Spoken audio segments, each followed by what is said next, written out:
মাংস কাটা রাস্তায় বারণ করছে, সেই নিয়ে মুখ্যমন্ত্রী বলছেন যে এখানে আপনারা এলে খাওয়ার নিয়েও আপনার নিষেধাজ্ঞা জারি করছেন, কি বলবেন? আমি তো প্রথমেই বললাম যে মুখ্যমন্ত্রী এইসব অন্য রাজ্যের ঘটনা নিয়ে এখানে চিন্তিত হয়ে যাচ্ছে, আর আমরা তো চিন্তিত আছি বাংলাদেশে কি ঘটনা হচ্ছে সেটা এই রাজ্যে হচ্ছে, আপনার শাসনকালে হচ্ছে। ওপার বাংলায় যারা সংখ্যালঘু অর্থাৎ হিন্দুদের ওপর নির্যাতন হচ্ছে, তাহলে এপার বাংলায় তো আপনি শাসন ব্যবস্থা আছে, আর আপনার শাসন ব্যবস্থায় সেই সংখ্যাগুরু তথাকথিত তাদের ওপর আক্রমণ হচ্ছে, তাদের খুন হচ্ছে, একটার পর একটা তাদের বাড়িঘর লুটপাট হয়ে যাচ্ছে, মা বোনদের ইজ্জত দুটো নিয়ে চলে যাচ্ছে। পশ্চিম বাংলায় আপনার শাসনে পশ্চিম বাংলাটা থাকবে তো, না এটাকে পুরো পশ্চিম বাংলাদেশ বানিয়ে দেওয়ার চক্রান্ত করেছে? আপনি অন্য রাজ্যের কথা ভুলে যান, আপনি ঘুরে আসুন অন্য রাজ্যে গিয়ে, কেউ বারণ করেনি, কিন্তু আগে নিজের পশ্চিম বাংলা নিয়ে আপনি চিন্তা করুন। এখানে মা বোনদের সুরক্ষা নেই, এখানে ছোট্ট ছাত্রীর সুরক্ষা নেই, আর আপনি অন্য রাজ্যের খালি উদাহরণ টেনে আনবেন এখানে। তাই আগে নিজের ঘরকে দেখুন, আর নিজের ঘর আপনি সামলাতে পারবেন না বলেই বাংলার মানুষও নিজেদের ঘর গোছাতে আরম্ভ করেছে। আগামী দিন আপনাকে ঘর ছাড়া করবে পশ্চিমবাংলা থেকে বাংলার মানুষ।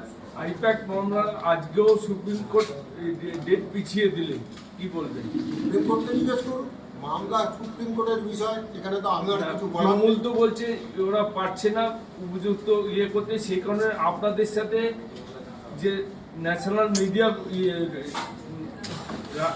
রাষ্ট্রের যে এজেন্সিগুলো আছে তার সাথে আপনাদের যোগসাযোগ আছে। এই দেখুন এইসব অভিযোগ, ভ্রান্ত অভিযোগ, নাচতে না পারলে উঠোন ব্যাখা, ওই সংস্থারা আলাদা, সুপ্রিম কোর্ট আলাদা, ওই বিষয়ে আমি কোনো টিকা টিপ্পণী করব না। তাদের যেটা বিষয় আছে আপনারা তাদের থেকে জানবেন, কিন্তু আমরা যেটা বিষয় আছে সেটা পরিষ্কার বলতে চাই। মুখ্যমন্ত্রী আর তার দলবল যে ব্যবস্থা, অর্থাৎ যে সিন্ডিকেট রাজের পুরো একদম উপর থেকে নিচে অবধি নামিয়েছে, এই সিন্ডিকেট কাটমানি তোলাবাজির ব্যবস্থা, ব্যবসা, সেই ব্যবস্থা আগামী দিন বন্ধ হতে চলেছে। এটা বাংলার মানুষ সিদ্ধান্ত নিয়ে নিয়েছে। শুনানি শেষ হওয়ার পরও নির্বাচন কমিশন বারবার যে নির্দেশ জারি করছে, এ ব্যাপারে অভিষেক বন্দ্যোপাধ্যায় বলছেন যে বিজেপির অঙ্গুলি হেলনে চলছে, কি বলবেন? দেখুন, নির্বাচন কমিশনের প্রতিনিধি আমি নই, এক। দুই হচ্ছে, আচ্ছা আপনি বলুন তো, অভিষেক ব্যানার্জি আগে মমতা ব্যানার্জিকে জিজ্ঞাসা করুন যে উনি পার্লামেন্টে দাঁড়িয়ে ওই ভোটের কাগজগুলো ছুঁড়েছিলেন কেন স্পিকারের মুখে? তিনি বলেছিলেন যে ওপার বাংলার থেকে সব ভোটাররা এপার বাংলায় নাম তুলে নিচ্ছে অবৈধভাবে, অনুপ্রবেশকারী। আমরা কি বলছি? আমরা বলছি অনুপ্রবেশকারীরা হলে মুখ্যমন্ত্রী তো তুলেছিলেন এটা। আমরা যোগ করছি কি অনুপ্রবেশকারী কারা?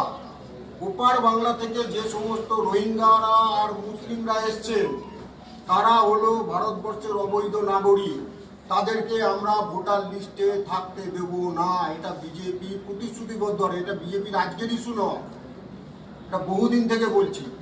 জাতীয় কংগ্রেসের